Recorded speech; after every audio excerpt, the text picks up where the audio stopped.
That would be awkward. No, we don't need to cut that. Because it's true. Is it the dopamine? Is it like, oh yeah, they liked it, they still like me?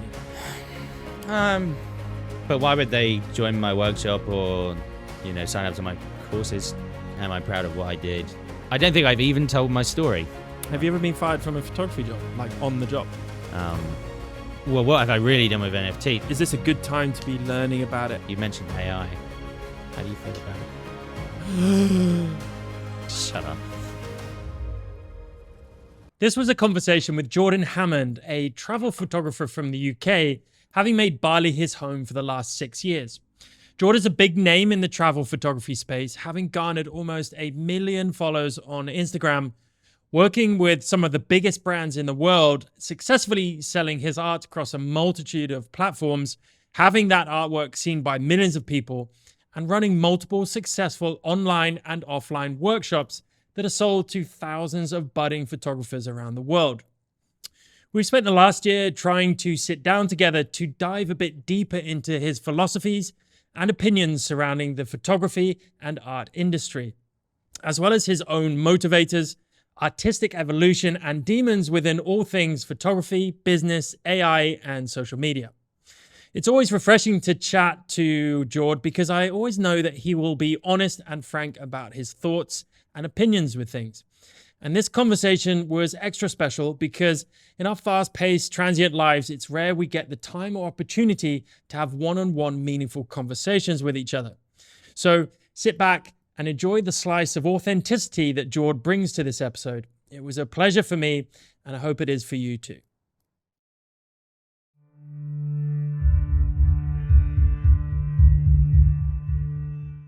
Welcome, mate.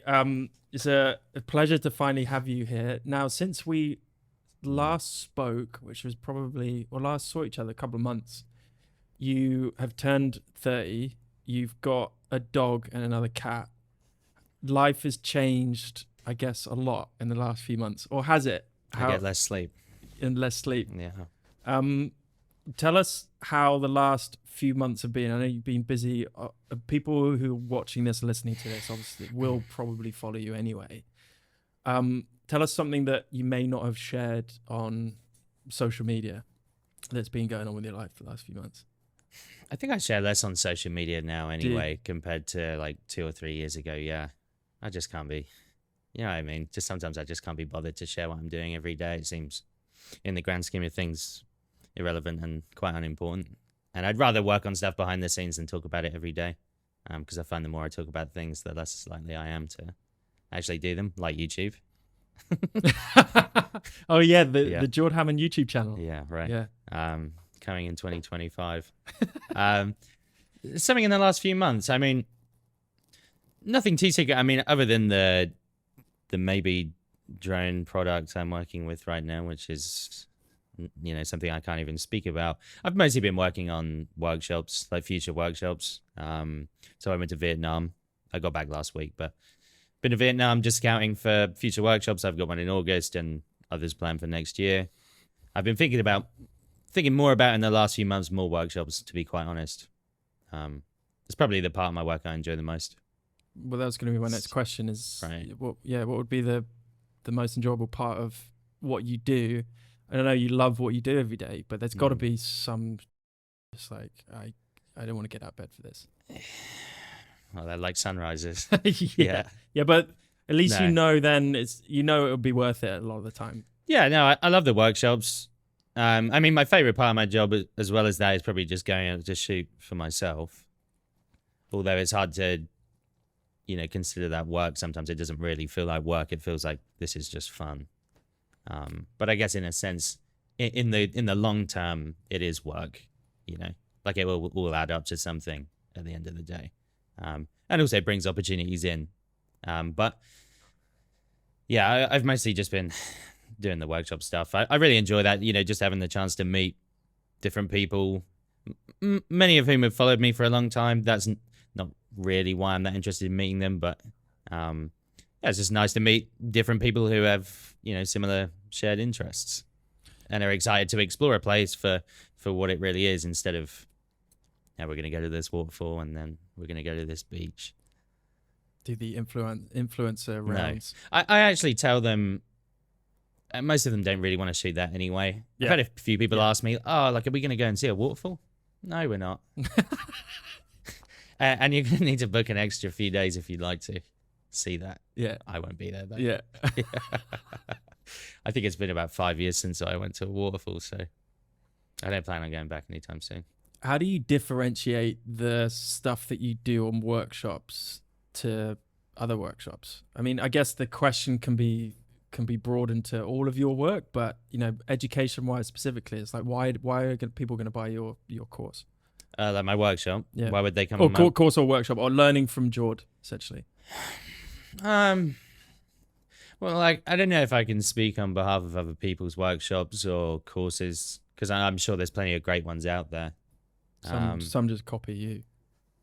Yeah, apparently. That's true. We can cut that. But no, we don't need to cut that because it's true.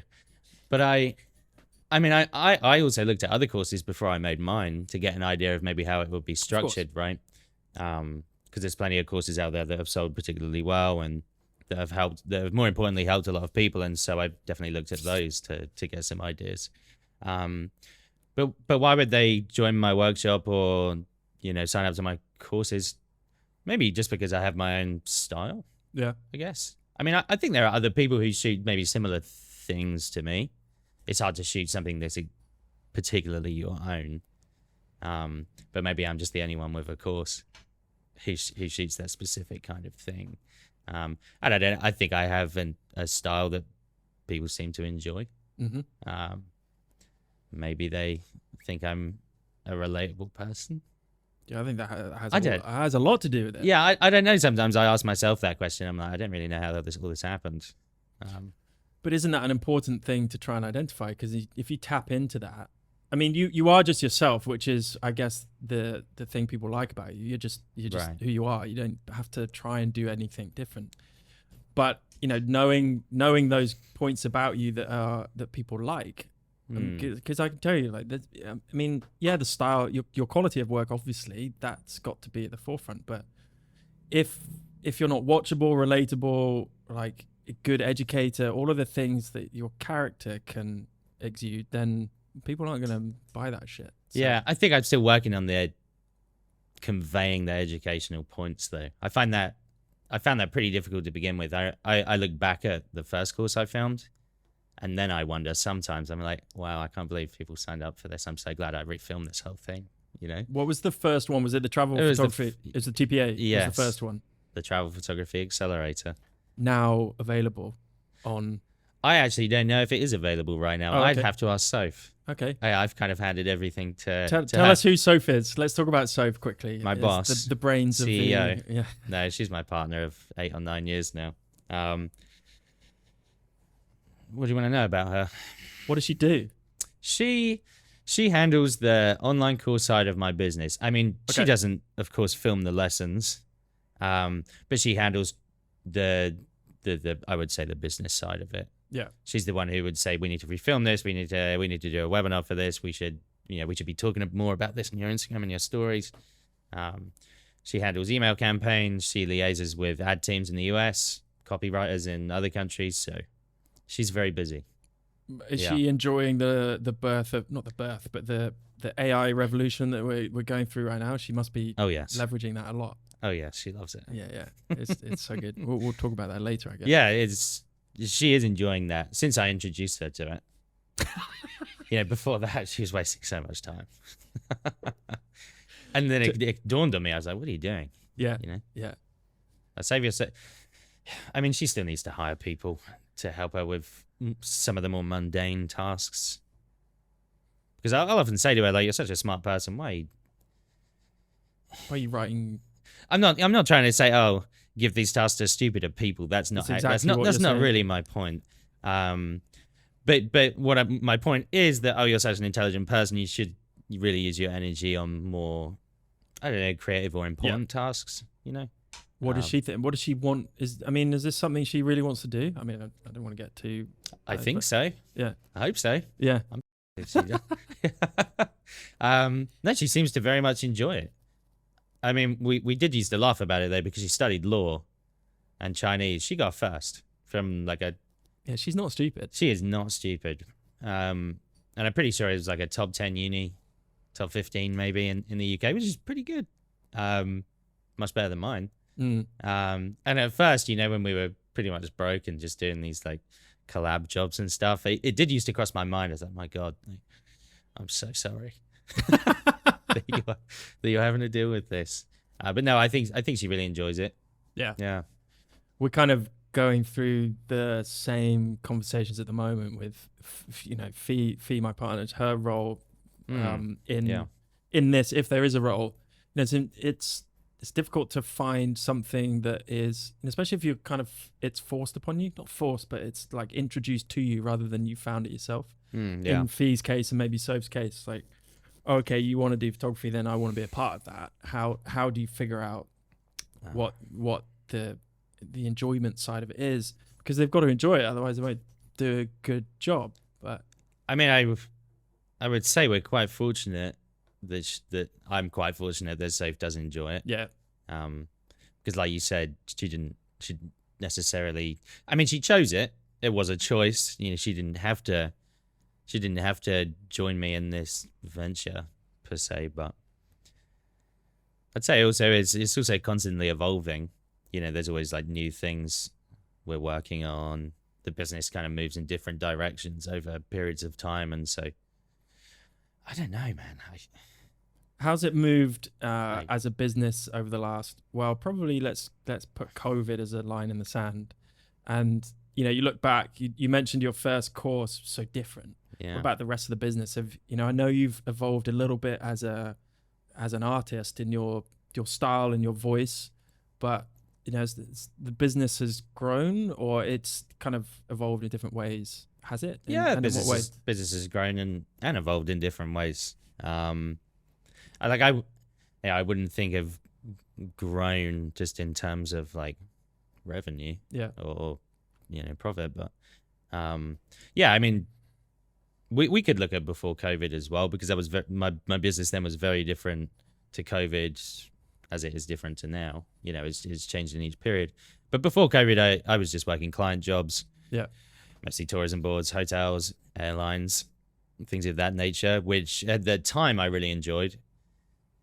It was interesting to meet new people, often pretty interesting people, you know, and you're visiting cool places and taking what I thought were interesting photos. You don't think so now? No, I don't. Okay. Not at all. I much prefer my photos now. I find them interesting to look at now. If I look at my old photos, I don't find them interesting at all. I'd rather not look at them, to be honest. I've even lost hard drives, and it just doesn't faze me at all. I mean, I couldn't care less. I know I took those photos. It happened. I was never going to use them again. So I think that's fine. just an artist's curse, isn't it? So, yeah. You know, you look back on. I have exactly the same thing to look back. Even a year ago, better than that now, at least. Yeah. But that's good. Yeah. That's progress. Yeah. I think I may have gone off the off of your question though. So before COVID, I was mostly doing client work. Then right before COVID, I'd say like 3 or 4 months before, I started to kind of think more about filming an online course. And yeah, I think it was January or maybe Feb 1st, 2020. We released the photography course. COVID hit a month later. Perfect. Yeah, it was perfect timing. Because I didn't have any other work during COVID. I mean, what was there to do? I couldn't travel around the world anymore and do the only work I knew. So that was very well timed, very fortunate. And then we kind of just built on that through COVID. We did a couple of other courses, did a business course. We did one for Instagram. Then we worked on a drone course near the end of COVID. And then, yes, I think soon after COVID, no, it was this year. Yeah, I refilmed the photography course, which was fun. I was glad to do that because, like I said, I look back at the other course and it kind of makes me cringe. Like my old photos, right? And now I'm more into workshops and being more picky with client work. Yeah. I thought I was going to be pickier with client work post-COVID. But the first half of this year was a complete antithesis to that. I think I'd missed client work, or I got in my head, I thought I missed client work. And so I took all these different jobs, and they just made me kind of miserable and tired. So I just thought, I just don't want to do this anymore. Yeah. I really don't. I'm not going to say I don't enjoy working for other people, because there are people I've really enjoyed working with. But yeah, I took on way too much earlier this year and got too deeply involved with particular projects, I think, because at the time I thought, oh yeah, it'd be great to have this money and I get to go to a cool place, completely forgetting about the people I'd be working with and that they'd actually be in the field with me. If it's me just going alone, that's nice, because I don't mind being by myself. But when I have to work with other people, oh man. So how does your advice to budding photographers change because of that? Is it, I guess it depends on what. Be more open-minded than me. Yeah. But I guess it depends on what part of the journey you're on, right? If you're just starting out, then you kind of have to, well, there's more of an emphasis on getting whatever you can initially to, obviously get money, get practice, get your name out there, build. Yeah. But you have to earn that right to get to a point where you can be a bit picky. Yeah, and I mean, I've changed as well. Since I was like deep into those kind of client projects, like I've changed as well, definitely through COVID. So, but yeah, I mean, if you're just starting out, then yeah, I think you have to be open to all of those experiences and projects. Why not? I mean, they're only going to help you to grow and to figure out what kind of people you want to work with, what kind of projects you really want to do. Yeah, but there's always a learning process. I'm sure there'll be other jobs in the future that I do that I massively regret, and maybe even some I'd wish I'd taken. Yeah. So yeah. What are the biggest money makers? Are they the client jobs? Because I think workshops, if you were able to scale that, that's good. I mean, it takes up a lot of your time, but so do client jobs. I mean, if you're able to scale online courses, that's by far the most profitable. Yeah. And once you've made the course, it's the least work. Yeah. If you're able to delegate parts of that process to other people, which is a whole other job in itself, being able to like, that was strange, like being able to trust other people with this stuff when it's something you've spent so much time kind of developing and like putting your whole heart and soul into. It's like, oh, can I trust other people to kind of handle this? But yeah, I would say the online courses would definitely be the most profitable move. But having said that, so are workshops. I mean, the workshops are crazy because you're actually doing something in real time that you really enjoy. You're just hanging out with other cool people. Yeah. That like to take photos and just having a good time. Feels like I'm on holiday, to be quite honest. when I'm doing workshops and then you get paid for it, it's like, this is ridiculous. Well, it must come naturally to you then to teach. I mean, you were teaching and it was your first job, wasn't it? Not my first job. My first job, I think I was a trolley boy at Morrison's. Don't know why that's funny. For people who don't know what Morrison's is, it's a supermarket in the UK. Yeah, it's a mid supermarket. Yeah. Which I got fired from. Yeah.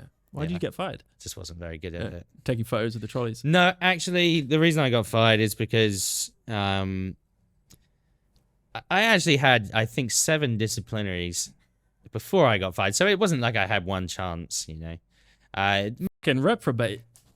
It wasn't even that bad. It's ridiculous when I say it aloud, but I would just eat on the job. Okay. I mean, if you're moving just like from the aisles. No, I didn't just walk up to the bakery and take croissants out to the car park.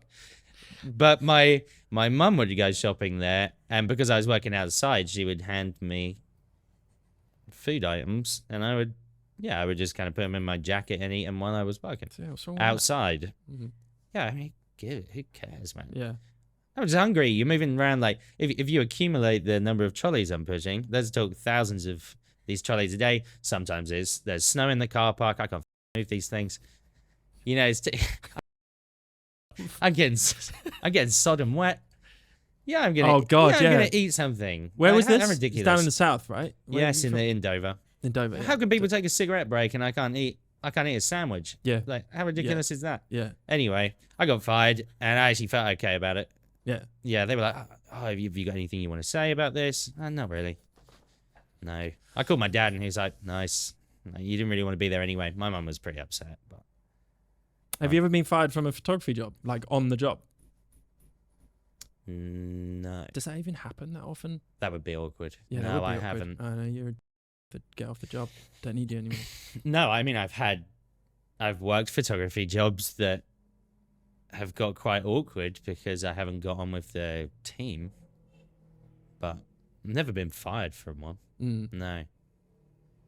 I've had plenty of jobs where I thought I don't even want the money anymore. Like I'd happily actually just send you the photos if it means you never email me again. Because I'm just so over it. I wish you could name them. I will. That's hilarious. After this. How do you what is the end goal with photography business? You know, the business side of it. I mean, we can talk about the art side of it later because that's just an ongoing pursuit that one may never achieve. But the business side of it, is it just, do you accept as a photographer, okay, I'm kind of a one-man band. I know you have a team, but you're a one-man band, as in I'm the photographer. Yeah. There's only so much I can make of my time. My time's limited. My skills are, you know, in a certain area. Like I can only scale this so much. Or do you think about that a lot? Is that a way of, you know, a path towards retirement essentially, where you go, okay, well, I don't need to work. Is that a financial thing, or is it just, okay, I've set this business up and 50% of it's running itself? Right. Which is difficult as a photographer because you're hands-on.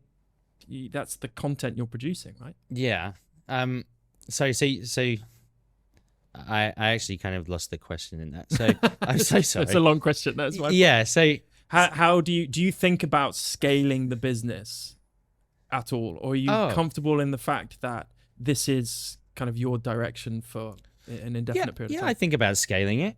I mean by way of opening up more workshops and let's say putting more money into ads for the online courses and trying to be more particular with the client jobs that I take and charging more money for them and even if it's not necessarily bigger jobs, actually charging what I think I'm worth for jobs. So I'm making 3x on a job that I maybe a few years ago would have been like, yeah, okay, that sounds good. Don't worry about it. This is a good opportunity. So I think about scaling it. I think that's important. I mean, who doesn't want to make more money? Yeah, but scaling it to a point where you don't need to necessarily be at a job, if that makes sense. Yeah. Workshops is one way. It's great because you know you enjoy it, but that's just taking your time away from somewhere else, and you've got to be there for workshop. The online masterclass is different because that is actually scalable because you create one piece. You know, okay, you refresh it and you adjust it over time, but you create one bit of content and you can sell it to 1,000 people or 1,000,000 people. Yeah. But I understand what you mean. So that I understand that takes my, like being on workshops takes my time, but I don't mind it taking my time. Yeah. Because I like spending time with people who like to take photos.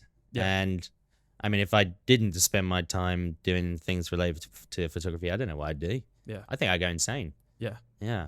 What would you do if you like lost both your legs? I'd go in a wheelchair or something. I don't know, mate. Up the rice terrace. Yeah. I don't know. I'd have to. Yeah. Wouldn't I? Yeah, or switch more to online stuff, right? You'd have to pivot a little bit. No, I couldn't. No, I couldn't. I'd have to find a way. I mean, there are plenty of drivers here. Aren't there? Like I could get in their car, they could put me in a backpack and take me around. I don't know. Yeah, that's a future I hadn't considered. But it's I guess it's at some point you don't have to think like that at all, but it's kind of I guess that ties in with the scalability, or maybe scaling is the wrong phrase, more like diversifying so that it's not necessarily down to you all the time and your IP and your skill set, so that some of the business can be left to its own devices, like an online masterclass. It takes your time up front, but I kind of struggle with that thought. Okay, well, how do you build a photography business that's sellable, in 10 years time, so then you can really just go and do what you want all the time through the art. Yeah, through the art. Yeah. Okay. At least for me. I mean, that's all I mean, I care about teaching people and helping people improve their photography. But at the center of it all is the art. It's always that, isn't it? Yeah. Like yeah, if you're trying to grow a business out of your photography, how are you going to do that if your photos suck? That's going to be a real struggle. Yeah. Yeah. Yeah. So it's all about the art. If your art is really that good, and there's also layers of subjectivity to that, right? Like it's like you can't quantify that, like how good somebody's art is. Yeah, I don't know. I mean, I'm also thinking about that. Like as long as I enjoy what I'm doing and I work on improving my craft, then I'm sure it'll figure itself out. Yeah. And if it doesn't, good philosophy. then I'll probably go back to China and teach. Yeah. Be in a wheelchair. It'll be all right. Well, hopefully not. Why are we talking about losing legs? I don't know. I don't know. You got a thing for it. Talk to me about social media. No, it's I don't really want to stay on it too long because I think I don't know. I just get bored of talking about it, to be honest. Let's not. But for you, I think, you obviously have a huge following and built that over a space of however many years.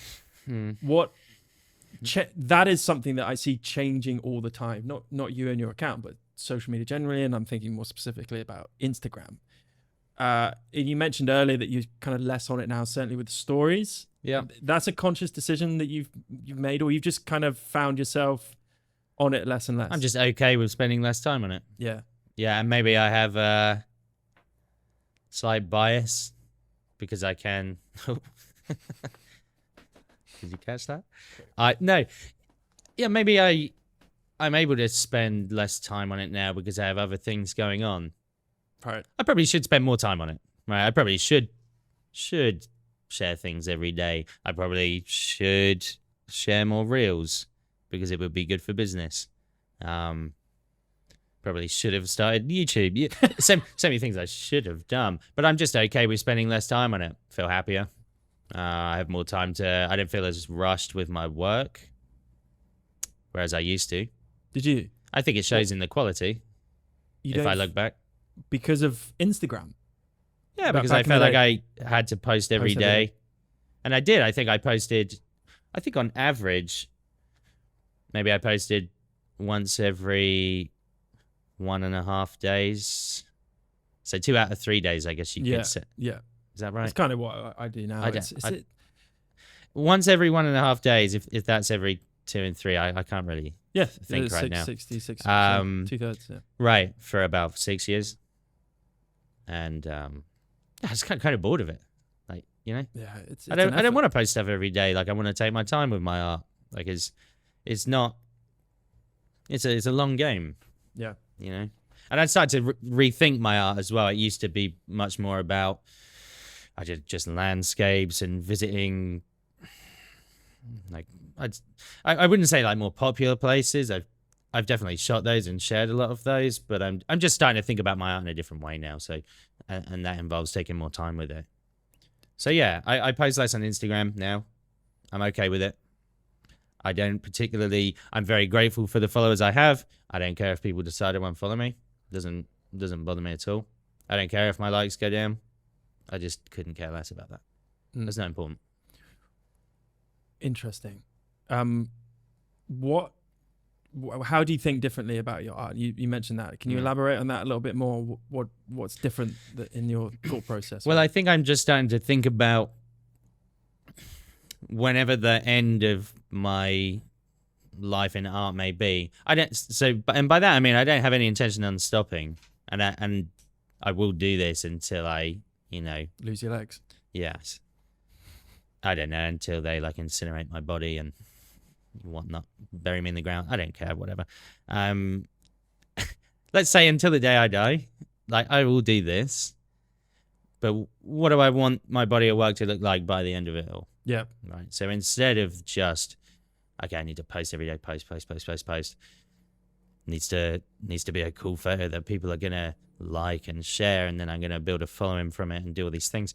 No, like, yeah, just what's that body of work gonna look like? What's it gonna mean to me? What's it gonna represent? Those kinds of things. Really, really important. And I think I'm definitely in a more fortunate position where I can take the time to choose that direction. But the goal is to build a legacy, essentially. Build. So when you are on your deathbed, whatever that means, you can look back and be proud of it yourself, but also have the Exactly. respect and reverence from the industry and the community. Yeah. And if you make money in the meantime, you build a living off it, that's the dream, right? Yeah. Respect and reverence from the industry wouldn't be a big one for me. Yeah. I don't really care about the way people feel about my work, maybe. Whether they like it or not. If it makes an impact on them, then sure, that's great. But whether I have people's respect is not like a big one for me. I think maybe. But it's like, yeah, I think like you said, how do I feel about it? Like, am I proud of what I did and how I spent my time? Yeah. Mm. I don't mean care about. I definitely don't give a shit what other people think. But if I have a few people that like my stuff and want to follow it in terms of the body of work, I'm like, amazing, what privilege. Yes. What I mean is like, there are some artists who died 50 years ago, but we still look at their work, and that's because they built an amazing body of work, but they were able to share it with the world, gain kind of, maybe respect is the wrong word, but a status within the industry that, okay, this is a special artist. Now, whether people there may be a small proportion of people that actually like the work, which actually shouldn't matter, but it's having that cemented place in the industry that will stand the test of time, right? It's having that a body of work that you're proud of, but also can garner inspiration. I think that's key, and that's really what I mean by reverence, like having the industry like inspired by you and your work. Yeah. Can it inspire people? Is it a kind of time stamp on that period of history as well? You know, say before, a lot of things I was shooting, like, I'm not actually taking a dig at landscapes. This is not my point. But a lot of the things I was shooting were landscapes of places that everyone and their nan has been. Yep. And you could find a million photos of that place. And it's, you know, like, no one's going to care about that in the future. No. Like, it's not going to be, no one's going to remember that stuff. I think that's where AI and It's social medias will not help us. impactful. No, it's not Really, meaningful. It's not in deep, many ways, Mm. in my opinion.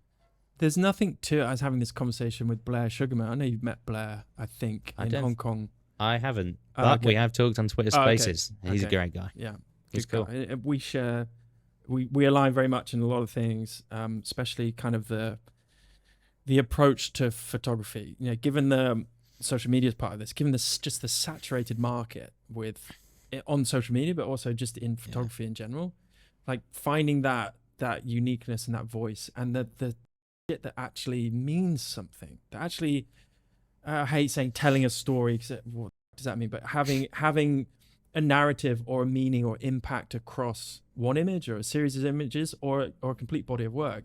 I think that is becoming harder and harder to do, but even more valuable. And that's, maybe we segue into AI now, but AI, I think, will help us with that, because all of the homogenous that you see online all the time, a lot of that's going to be or can be replicated by AI in the future, if not already. But the real stories and the real connections and the real moments and the real perspectives on whatever won't be able to be replicated as easily, but there'll be less and less people doing it, right? It'll kind of separate the wheat from the chaff. Yes, I think it will. You mentioned AI. How do you feel about it? I feel better than I used to. I think that my style of photography is maybe better placed than maybe landscapes or product photographers or, you know, just headshot photographers or something like that. In one way. I think my work relies on the stories, the human connection, and the actual physical experiences of either me or the subjects or the type of people that I'm with, which could be replicated on an aesthetic level, but could never ever be replicated on a literal level, right? Right. So I think the more of that type of work gets seen and gets done well, I think it becomes more and more valuable the more AI can kind of stamp its mark on the photography world. That's my opinion. Whereas 6 months ago, I was like, God, is this the right industry to be pursuing? Yeah. But what industry is not going to be impacted heavily by AI? I don't know. Yeah. All industries will be. Exactly. Massively. And probably like white collar work first. Yeah. Yeah. Like imagine like I don't know, like a computer scientist or something, 4 years at university, maybe I don't know how much it would cost for that degree in the UK or the States. But if we said the UK, the US, maybe, I don't know, what is it a year? US, you're talking Maybe. probably 30,000-40,000 a year. Is it really? Yeah, it's crazy. Wow. UK, I guess 5 to 10. So let's say $160,000 for that degree, 4 years of somebody's time, and then potentially a lifetime of work in that field. Whereas a machine in maybe now, I don't really know the full potential of AI. I don't know if anyone does. No one does. But I don't know if I have an up-to-date view on its potential, right? Like as of right now. But when a machine could do that a fraction of the cost instantly and probably better, Yeah. then does that not become a waste of time for the person? Yeah. Would their energy and their life be better spent doing something else? But then where do people go from that? Do they try and find, you're just going to end up, the way it's going to end up is just dystopian society where we're all we can't do any jobs, right? Yep. So we just get handouts from the government. That's where art is still going to have its place. Art is. Maybe not photography, right? Yeah, everyone else is Yeah, we're fine. we're fine. Yeah. That being said, I just looked at Adobe Express, the beta version. What's that? It's this new. It's basically Photoshop on steroids. It's nice. Click of a button, and basically anything you want, whether it's removal, additives, just cleaning up at a click of a button, just things like that. That's cool. Wait, is that Adobe? Is it Adobe Express? Is it not Photoshop? There's a photo. The AI generative fill. Is that what you're talking about? Yeah, that's Photoshop. That's a new Photoshop beta. I think Adobe Express is. I don't know. I probably couldn't. I'm not sure. I've played around with the Photoshop AI one though. It was pretty. I didn't find it to be that great. Oh really? No, not really. Well, it's only beta, so I guess it's a matter of time. Like, it's only a beta, but I didn't find it great. Okay. Two things can be true at the same time. Yeah. Okay. Mate. And I see some reels that people posting, they're like, "Oh, will AI replace photography?" And it's like they edit this photo, and it's like, certainly not if that's the image. Also, like that's the wrong question to be asking because it already is a part of photography and has been for so long. It's its own art form. It's just now, yeah, exactly. I actually did a YouTube video on this. AI doesn't have a place within photography. It maybe has a place alongside it. An AI image is not a photograph, right? Right. It's an image. Right. It's like a graphic design image versus it's like a 3D gen image versus a photograph. It's like, yeah, they're still art forms, I guess. Could you even compare it to like having a film camera and now like an R5 or a Sony A1? Yeah. Right. Yeah, I mean that completely manual process versus the computer does a lot of the work for you. Not going to say most, but a lot. I don't know. I guess we'll see. I'm trying to pull up Adobe Express here, but I thought you got a text. Wi-Fi. Firefly is the other Adobe Firefly. one, right? That's this is the AI like kind of like Mid-Journey. No, that wasn't what I've meant. I don't know. I'll find it later. Yeah, I've seen the Firefly one. Yeah. Also quite unimpressed. Also, it's just something there's so much just coming out all the time. It's like I just can't keep up with it. And that's, going back to social media and the original point is what we're talking. It's like, if depending on how you want to use Instagram and social media, right? Like then figure out what you want to do with it. Is it a business tool that you want to grow an audience and essentially monetize or get opportunities from? Then cool. Is it a platform to share art, which is how you use it? Then that's different. Your strategy is completely different, right? Yeah, a lot of people get confused with those things. Like they don't really know themselves. Like, oh, I'm not getting this amount of likes, or I can't seem to be able to grow my followers. But then you'll ask them about their job. Yeah, I love my job, and I never want to quit. So, well, why do you care about the Instagram stuff then? Like, it has no impact, like bearing on your life whatsoever. I guess people want to be liked. There's this innate, even by just a number, because most of the likes are people you'd never meet. Especially Yeah. if you're at a level where you are, right? 850,000 followers. I imagine most of the comments on your posts, you don't know who they are. Maybe you do. Not personally. No. No. And you probably never will. Like, there's only a certain number of people you can meet. Apparently, there's only 115 people you'll ever meet in your life that you actually know. Really? Like fairly 150? well. Yeah, apparently. I'm about 5% of the way there. I was going to say I'm about 10 in. Yeah. Yeah. I'm okay with it. Yeah, man. Yeah, I mean, if I got down about my likes, I'd be chronically depressed. Considering, let's say when I had 150,000 followers, I'd get like 30,000 likes. Yeah. 40,000 sometimes, maybe 50, 60. Yeah. Now, I mean, the other day I posted something and got, I don't know, 5K. With 850. Yeah, I know. I mean, I'm basically done for. But I just don't care. It doesn't matter to me. Like, it gives a But it depends. I really like the art. Like, I love these photos much more than I did the stuff I posted when I got way more likes. But then why do you share them? Because I love them. Yeah, but you can still love them without sharing them. Sorry? You can still love them without sharing them. Yeah. Yeah. So why do you share them? Oh, why not? I mean, because I want to. This is what I'm working on right now. Yeah. Yeah. I don't. So to get feedback. No, not really. I don't really look for feedback. Maybe I should.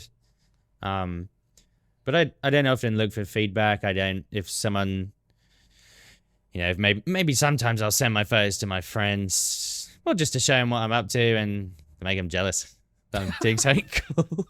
If they're like working on a job they hate, and I'm like, yeah, look at this, man, this is so much fun. And they're like, oh, like I'd probably change the shadows here. Yeah, okay, man, hey, whatever. I don't really care about people's thoughts on my edits, or maybe this style of which I'm approaching that subject would be a more interesting and valuable comment. But most comments are usually to do with the edits, aren't they?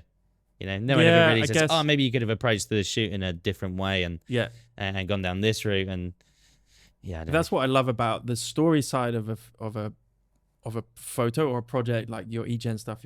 If you're able to, I guess show BTS is one thing, but show kind of a packaged story or through a workshop or video online masterclass, like that is so much more value, because social media, you just see one image and like, well, God knows what went into getting that image. It might have been a quick snap in the moment, or it could have been 3 days of waiting for perfect light, sorting out a subject, whatever it is. Right. And I guess that's kind of the mystery of social media, but for me, it's derogatory. It's not a good thing, because especially as photographers, because people just think, they think what they think about a photo, right? Yeah, that's fine. They don't know how it's, Just let them do it. Yeah, I mean, I'm definitely with you. I mean, I use social media to figure out what photos are more popular than others. But I don't think you can. I've learned that you can't, because it depends so much on the algorithm. Well, who are you allowing to decide which? Yeah. Sorry, you said which of your photos are more? Well, some photos will get more likes and comments and engagement than other photos, right? Right. So I always have my favorite. No one can say to me, oh, I prefer this photo, and I go, oh yeah, no, so do I. Or I changed my mind. I will always have like, well, this is my favorite photo. I know what went into this. This is my favorite, whatever. Yeah. But I find it very interesting to figure out, okay, what do the general, or what do my audience think about this photo compared to this photo? Yeah, I guess it depends whose feedback you value most, right? Like, if it was just the general public, I don't know. If it's just the general public, no one would give a right, exactly. But if it was photographers you respected, then that would for me be more important, for sure, right? Yeah. But no, I think back to your question about like, why do I share stuff? I still enjoy sharing stuff. Like I only started sharing stuff on Instagram because I enjoyed sharing my art. It wasn't for any other reason. Yeah. I didn't plan on making a career out of it. But it's an interesting... I just want to share this stuff I'm working on right now because I think it's cool and I enjoyed the process. Yeah, but why do you still need to share? Why do you... There's got to be something you want to have back from the process of sharing. Because you could just share it on your wall or your computer screen. There's an element of having it with out there with your audience to get something back? Is it the dopamine? Is it like, oh yeah, they liked it, they still like me? No, in the subconscious. no, it's not. It's not? It's really not. I'll be honest, actually. Sometimes when photos flunk, it does kind of piss me off. Yeah. Sometimes. Maybe once every 3 or 4 months that will happen where I'm like, oh, I kind of worked really hard on this and no one gives a f. Yeah. That's kind of a weird feeling. But it subsides within half an hour and, I'm okay. I go get a beer and realize everything's fine. But I don't know. Maybe I still share stuff as well because, well, then people know you still exist. And maybe you'll get hit up for jobs. Yep. Maybe you'll get, you'll have these like, there's still opportunities come from my social media by sharing work. Yeah. But I don't think that's the main reason for me. Maybe it's a habit, because I've already shared stuff for such a long time. Maybe I feel in some way obliged to continue doing it, which I don't mind because now I do it, like I said, on a less intense schedule and a schedule that kind of suits me. So it doesn't like frustrate me anymore which is so important, right? Being able to find a comfortable rhythm that you enjoy. Yeah. Because otherwise you're just going to resent it. The more you feel like you have to do something, or that you just doing it so often, you just lose. That's my concern with anything. It's right. Well, you have a passion. Well, how lucky are you to have a passion? Not many people have a specific passion. That's amazing. We're very fortunate that we have that you can make a living from, and that you can make a living from. But if you take maybe a wrong step here or there and you end up doing it so much, you lose the love for it, right? And that's why I love your business model, because you've diversified enough where you can, there are some client jobs in there that, my priority is to get the money, essentially. If I can get some cool shots from it, amazing. Yeah. But then I can do stuff that I really want to do, my passion projects, my workshops, my masterclasses, and all the other stuff in between. That's such a nice place to be, I'm sure. Yeah, it is. I enjoy the diversity of it. Yeah, for sure. I get too bored if I'm just doing one thing. I need the diversity in my work. It keeps me sane. And I think it probably keeps Soph sane too, because it means I get out of the house and kind of just leave it to her own devices. So, yeah. You're basically doing all the stuff you want to do, and we'll maybe talk about stuff that you want to do in the future. But, for a beginner, it's like, or beginner, shall we say, in the business side of it, it's like, well, where do I focus my time? What is my priority list? Is it social media? Is it Instagram? Well, what are your priorities? Yeah. Right. Like, where are you? I guess where you're at financially is also kind of important. Because if you're broke, well, yeah, you need to make money. Yeah.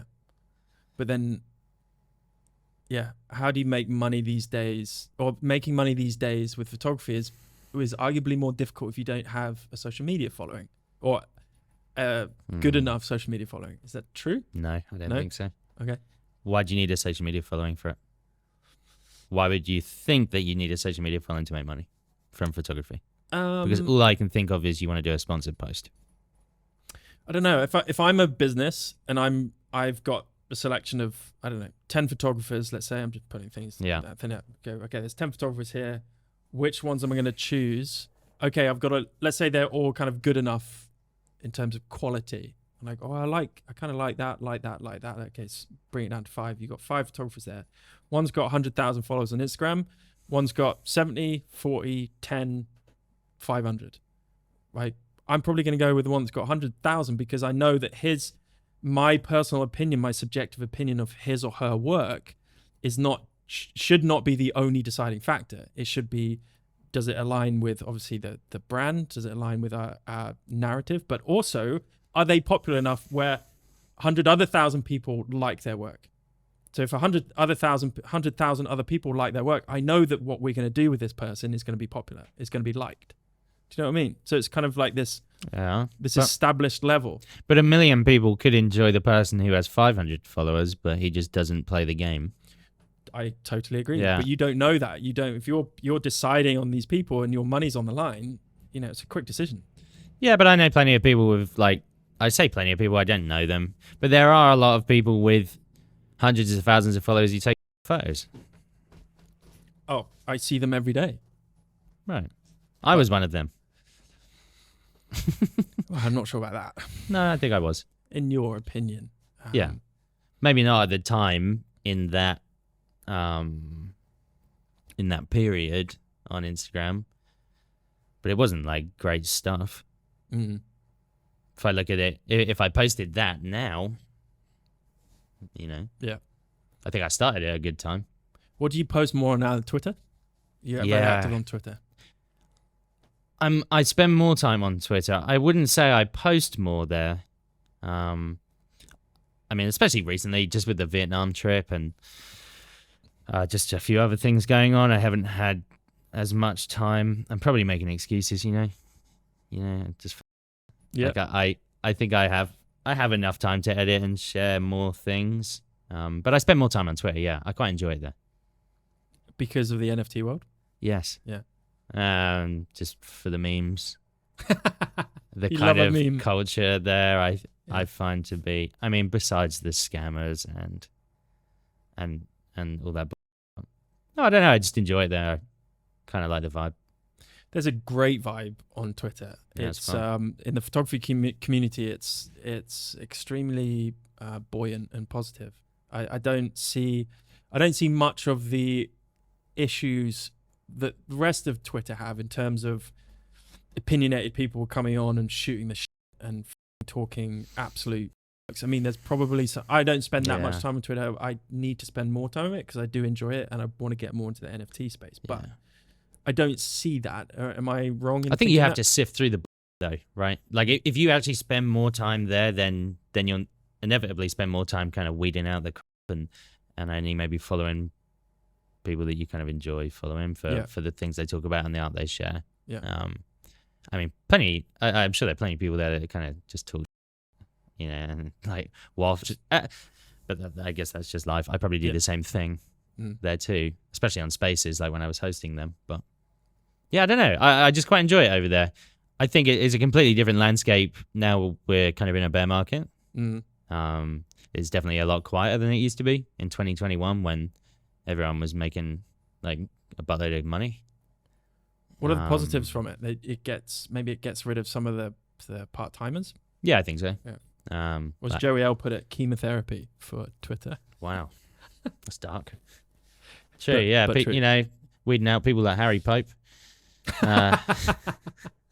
He told me he used to spend like 12 hours a day on Twitter. Did he really? That's what he said when we had him on the show. He was, when he was trying to be successful in the NFT world, he was on spaces in the middle of the night and, spending hours and hours a day.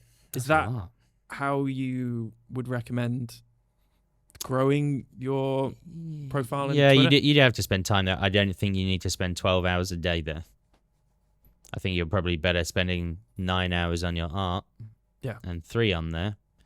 And, well, what does that 12 hours look like? Is it 12 hours well spent? Is it 12 hours maybe in a space where you're co-hosting? And it's funny. I love Harry, but sometimes I join his spaces, right? And he would be doing a space with another co-host, and like he'd be so silent. There'd be like hundreds of people in these rooms, and they go, "Oh, like Harry, what do you think?" And he's like, "Sorry, like I didn't hear that. I just eating my dinner." Like, and I used to just listen on my bike rides, like out to like sunset or something. I'd go to shoot or something, and I'd hear that. That sounds like Harry. No, he was definitely putting in the work though. Yeah, he was, and it takes a lot of energy though to spend that amount of time on spaces, and depends on the nature of the space. Is it like a particularly riveting conversation, or is it one of those spaces where people come up and they share their story? I can't fucking listen to that for 9-10 hours. Yeah, again, depends what you're using it for, right? Yeah, I suppose. I think I mostly just grew my page on Twitter just through sharing my art, though. Okay, that was pretty much That's it. interesting. Yeah, that was mostly it. I'm pretty sure I did some posts near the beginning that were quite like centered around engagement farming, I would say. I would post like one of my photos and I'd be like, share your green photo below. Say cringe. But you know, like, Yeah, I know. but I've like, done it. but you get hundreds of comments Yeah. back then, and Yeah. and I mean, you grow like a few thousand followers a day sometimes just by Okay. posting that. Okay. Yeah. But I stopped doing that. I think I read a tweet where someone was like, I'm so sick of these. It's like, yeah, I should stop. So I stopped. And then I just continued sharing my art and I don't know, just being myself. I'm still pretty quiet on Twitter, though, I would say. I'm not particularly vocal about my thoughts on like AI, or I don't think I've even told my story Do you want to tell it as per a thread, you know. Okay. Like maybe I've talked about it in Spaces, Yeah. but I haven't, like, it's not there as a pinned tweet or something that people actually read about. Yeah, I find that cringy as well. It's like, Do you? well, But it's part of marketing. yeah, Like, right, it is, and it's. I was told about this, and Matt, you need to do a. I did a bio video with Harry. Remember when we went out to that morning to it was near eBook. Yep. That was kind of the whole idea. It's like, well, you know, and then these marketing people are like, you need to narrate over it and tell your story. It's like, really? Right. No, I don't. I'll if people ask me and they want to know, that's a bit different. But I guess that is a necessary evil if you know, you need to put yourself out there. But then why don't we do that? You know, why is it that we don't do that? It feels a little bit conceited, a little bit arrogant. Like, oh, you know, I assume you care so much about me, even though you've never met me. I'm going to tell you about my story. Right, but then we're just making it about ourselves. Yeah. You know? Yeah. Like, what? I mean, I'm sure people are interested to some degree to learn a bit more about you, especially if if we're talking about like crypto Twitter, or like more specifically like the NFT side of like Twitter. If people are going to invest in your work, then I'm sure they'd like to learn more about you. Good point. Unless you are a household name, Yeah. who has worked for Magnum and you don't even have a Twitter account. Yeah. Right. I think don't think it's a bad thing to share more about yourself and your story, if it's done in a objective way. Yeah, I think that's the way you do it. It's obviously important. Yeah. Not like, I'm a world class, like blah blah. Shut up. No, you're not. How talk to me about NFTs. I mean, it's obviously a big part of the art that you produce. You know, we talk about art. I mean, I see NFTs as okay, can be a moneymaker, but you know, it's the essence is the art, which I think is amazing. Yeah, especially in today's world where everything's scattered, social media here, business opportunities here, influencers there. You know, the NFT world is albeit convoluted and maybe volatile. I don't know. How do you kind of see it moving forward? Is that you investing a lot into that, you know, with your time and your art, because you think it's such an important part of your future? Well, I see it more so as an extension of what I already do. Right. So like I diversified into online courses. Then you diversify into workshops, and there's also NFTs. Like, I honestly don't know the future of it. I don't think I'm remotely smart enough to like comment on that. Just to be upfront, like I would hate to take a stab at that because I just don't know. Yeah. And as far as I'm involved, it's like, well, what have I really done with NFTs? Right? Like all I've really done is like immortalized like certain pieces of my art on the Ethereum blockchain, and made it so that when somebody purchases that particular piece, or maybe one of the editions, it's like immutable proof that they own that. Yeah. I mean, that's really as far as I've gone. It's not necessarily that I've integrated all these like new and interesting kind of technologies, which some people have. Give me an example. Let me think. Like, it could be like a burn mechanic or something where, let's say you release like a set of editions. Maybe it's like an open edition for 24 hours. So, you know, there's no cap for 24 hours. And maybe you tell people like, okay, if you buy 6 of these editions, you'll be able to keep one of them, and there'll be 5 burn events. Right. Once a week from next Monday. Okay. So Monday you can burn one of them for another piece. Okay. The following week you can burn the next one for another bit, and so on. Okay. Yeah. That just cool. being one kind of example. I haven't done anything like that. No. I don't know if I've been particularly explorative with them and the technological kind of capabilities there, but maybe that's just a testament to who I am, just a simple man. Well, you probably haven't had to, because from what I can see, you've been pretty successful in the NFT space, and you've sold everything you put out there, haven't you? All bar one piece, which has been there, I think, since November 2021. It is a drone shot of, Bungin Island in Sumbawa. Yep. Yeah. Oh, that hasn't sold? I would have thought that'd be really popular. Yeah. I mean, me too. I guess I'd hoped it would have, but it didn't. I also don't really care if it doesn't. I mean, I could just burn it or delist it, whatever. Yeah. But I don't know. I also don't care about it being there. I mean, if it sells, that's great. It's a photo I love. I'd be, grateful to have someone collect it. But if no one wants to, I'm not going to lose any sleep over it. Do you have a relationship with your collectors? I mean, apart from just the transactional nature of it, do you speak to them? Do you? Yeah, some of them. Have you met any of them? Yeah, I have. Okay. I've met a few of them. The guy who was my first collector, who I was just talking to him over DM. I mean, let's be quite honest. I think I noticed he was a collector of photography, and so I probably shamelessly tried to make some kind of shitty conversation with him by DM. That always feels like awkward. People say, "Oh, you should network with collectors," and I'm like, "Oh, it feels so sleazy," because in my head I'm like, "Oh, well, why else would I be getting in touch with you? I don't want to ask you how your day's going necessarily. I don't even know who you are." But it seems like you collect art and enjoy it, so maybe we can, if we get on and you like my work, maybe we can work something out.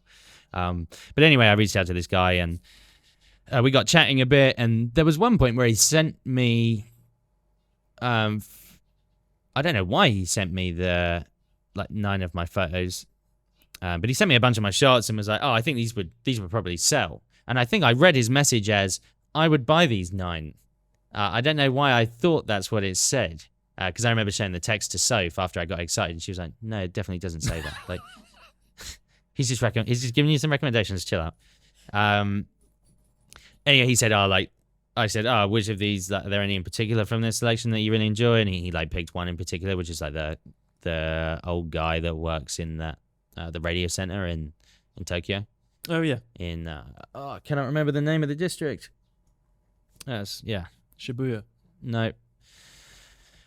Oh, that's kind of frustrating. I can't remember it. But anyway, he said, "Yeah, that one in particular." And I think I just asked him, in some roundabout way, I was like, "Oh, do you want it? You want to do this or what?" Yeah, he said, yeah. He said, "What do you want for it?" And I just kind of gave him my price.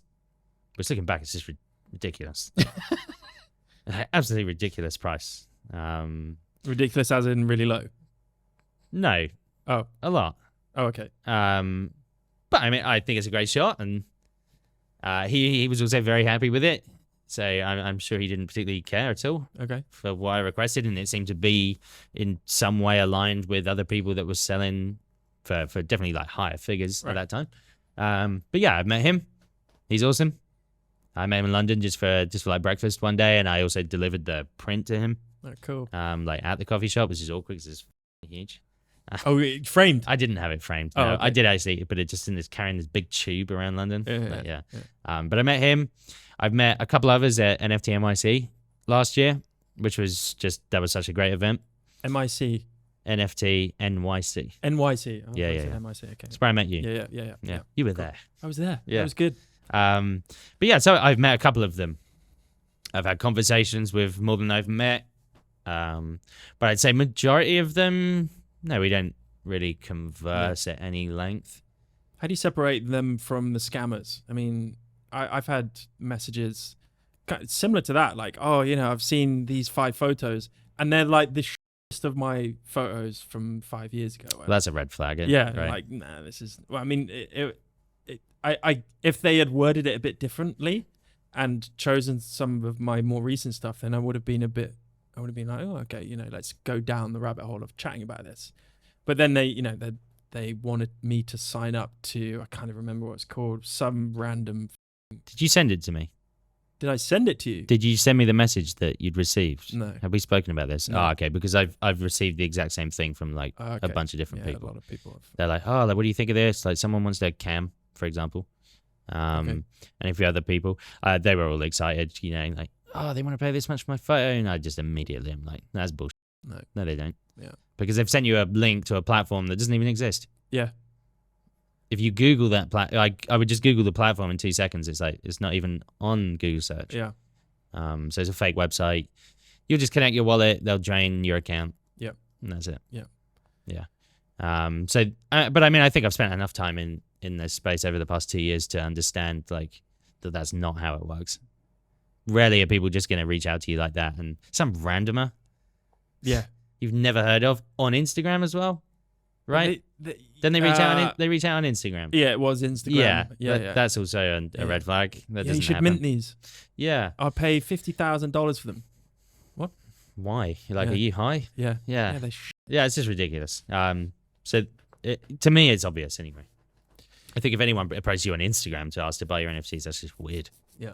I think Instagram abandoned their NFT, the thing they had going on with NFTs, because remember they had an NFT like section on your profile where you could kind of mint to Instagram. I can't remember if it was on Polygon or what. And you'd get that glow around the photo, or whatever it was. Yeah.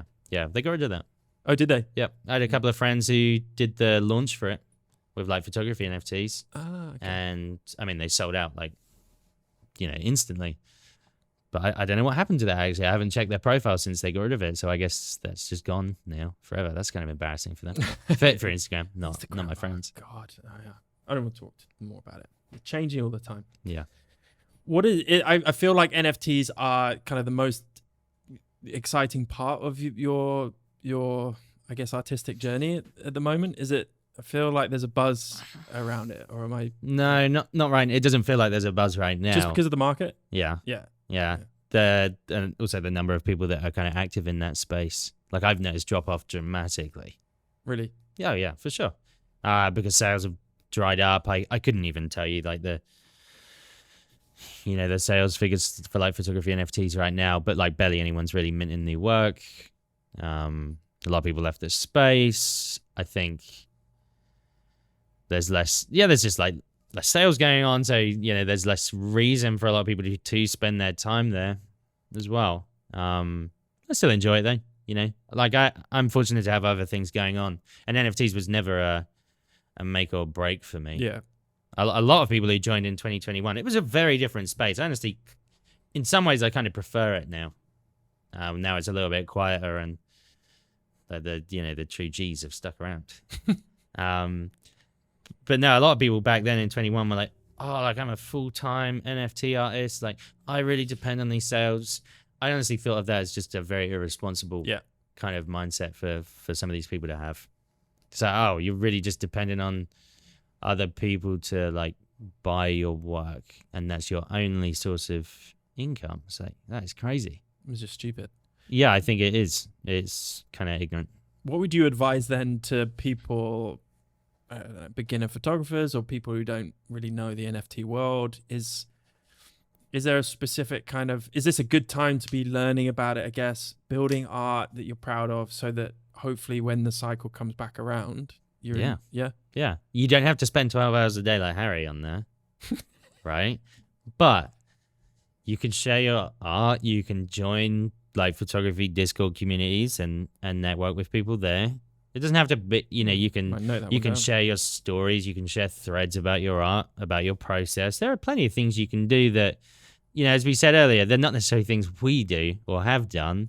But a lot of people seem to enjoy about reading them. And yeah, I think if you're just careful with the time you spend there and intentional with the time you spend there, I think is perhaps the word I'm looking for. Then yeah, I think it's a great idea. There's a lot of great people to meet there. Some of the people I met at NFT NYC last year that was some of the most fun I've ever had. Yeah. Because you were high all the time. Yeah, I was. Yeah. I had to give it a rest after a couple of days. I remember the first day I got there with Jonas. Oh my God. I mean, we just landed off a 15-hour flight, and I knew Jonas was fiending for it, man. Was he? We checked in at the hotel, and he's looking around like a bloodhound, like sniffing that out. Yeah, we went and smoked, and good God, sent me west. Good times. Yeah, we just went for a walk, to be honest. Yeah. Just walked from our hotel to Times Square. Yeah. And every block we went, it got busier and busier, and we'd kind of like grab each other and be like, "We sure this is the right thing to do?" Yeah. And on every corner now, there's a marijuana shop. Yeah, there It's- is. it's But just- no, honestly, my time there like had nothing really to do with the weed. It was actually just the people I met, hanging out with other artists, So cool. talking about art, meeting the people that had collected your art. Even if they hadn't collected your art, just very interesting to hear their perspective on the space and the art they enjoyed. And I mean, you're just talking about shit you really enjoy. Yeah. So yeah, it's great. That's what it's all about, isn't Yeah. it? Yeah. Is the sharing but the discussions and the people you meet from the sharing that art, whether it's in the digital world or Right. if it's in the physical world. I mean, we've talked about this before, but how amazing would it be just to have your own gallery, right? You know, imagine if it didn't cost you any money and you can just go, here's a Right. gallery. Yeah. And that's always the killer, right? It's like, oh, is this going to make any money? Or at least if it could just cover the costs, I'd be happy with that. Yeah. What are the costs? Renting the building, Renting the building, electricity. probably some staff, utilities. What do you need staff for? Well, you're not going to be there all the time. So close the door and lock it. And then when you want to go back, go back. Yeah, I guess. Yeah. Yeah, that's funny. Okay, so let's do it. Did you enjoy the NFT NYC then? I did. I didn't have much time. I think I was just there for the day before flying out again. But yeah, loved it. Looking back, I mean, it's only a year ago. It feels longer, but I knew nothing about NFTs then. Do you now? Yeah, I know more. Okay. I know a lot more. Right, I know enough that it excites me. I haven't. Intentional was a really good word to use because I think you have to be intentional with everything you do. Otherwise, you're just going to be a scatter brain, right? You're trying to do too many things at once. But with NFTs, I think now I'm in a place where I can be so much more intentional with it. Yeah. And okay, you know, whenever the time is right to, I think when I kind of finished the edits on the recent bodies of work, it's like, you know, maybe waiting for the market. I've got to do the work in building audience, connecting with people, and doing that kind of that groundwork first. But yeah, my knowledge of cryptocurrency and NFT specifically has exponentially risen. So Wow. I feel way more comfortable to go, okay, I'm in a good place to at least pursue this now. Yeah. Because I want it to be a part of the business model. Yeah. I think it should be, whether it's a small part or a big part. Yeah, I think it's a great thing. I think NFTs are a great thing. Yeah. Yeah, I really do. Yeah. Especially the kind of opportunities it provides to like all artists, I guess. You know, like if you were to think about it, let's look back in the past and let's say there was a photographer who enjoyed photographing insects, right? Okay. And what was their outlet necessarily? Like if you look back 20 years, like how could they market their work to a global on a global scale? Yeah. Couldn't. Almost impossible. Yeah, like they would probably sell postcards of insects. Yep. Or maybe prints to insect aficionados. Whereas now, like you have this global market that you can share your work to in an instant, and you're able to build your audience there. And yeah, I just think it's fucking sick. Yeah. That's so cool. Yeah, it's just What a it's cool just opportunity. open the doors, yeah, to so many So many people. creatives, yeah, and not just photography. I think that's all we've touched on, but so many like art forms that it's kind of, at least it's opened my eyes to as well, and people that have been able to like honestly make fortunes from. And good for them. Absolutely. Yeah. And we should be celebrating that. Just like maybe AI with Midjourney, that it's allowing the creative people or people with the creative spark who may not be attracted to things like photography or graphic design or drawing or sketching or painting, whatever it is. You go, oh, this Midjourney thing is kind of, for me, Yeah. We can argue about the essence of it and the But hey, standard of it, but Even code generated art. Yeah. You ever looked at artblocks.io? I think so. Yeah, man. Like that. Like imagine thinking about the conversation of what is art. I think has changed so much in the last, maybe, I don't know. I just have to make up a number of years now. Last decade. Yeah. But like looking at code generated art where someone will build a piece of code that will literally generate this different number of certain amount of outputs. That's so crazy. Yeah, that just blows my mind. Yeah, Weird. same. Yeah, I just leave it to them. Yeah. Yeah. I try to buy some of it because I think it looks cool, but yeah, that's about as far as I go with that.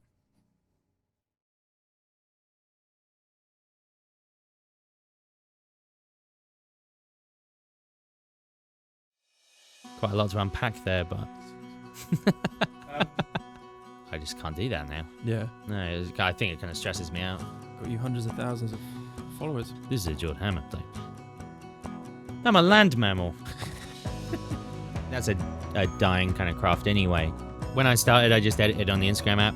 But I think especially when you're starting out, I think that can be very helpful. Yeah, that's great advice. How do you think about editing that photo? But also, I guess it's just a way to express whatever which is going on in my head, you know? Give us like one of your most important lessons or tips. Oh, God.